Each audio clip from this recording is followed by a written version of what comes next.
ఈ దూత చిన్న సన్న దూత కాదు, మహా ప్రధాన దూతను పంపిస్తాను. ఈ మహా ప్రధాన దూత నీ విషయంలో జోక్యం చేసుకున్నప్పుడు ఇక సైతాను చేతబడి శక్తులు సింహం వలె నిన్ను వెంటాడినా కానీ, శత్రువులు సింహం వలె నిన్ను వెంటాడి చంపాలని ప్రయత్నం చేసినా కానీ, నీ వెనుక నీ సమస్యలు సింహాల వల్ల వచ్చి మింగే ప్రయత్నం చేసినా కానీ, వినండి, దేవుని ప్రధాన దూత నీ విషయంలో రంగప్రవేశం చేస్తాడో. నీ విషయంలో ఏ సింహాలు అయితే పనిచేస్తున్నాయో ఇక ఆ సింహాల నోళ్లను మూసివేస్తాడు. చప్పట్లు కొట్టండి.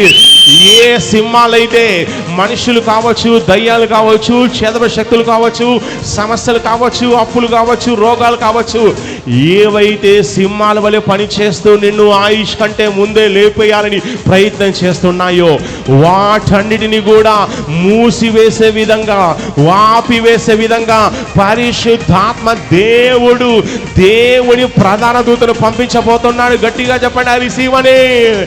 ఇక నీ ముందు ఉన్న సింహాలన్నీ కూడా నోరు మూసుకుంటానని ప్రవచిస్తున్నాను. చెప్పండి గట్టిగా, ఐ రిసీవ్ అని.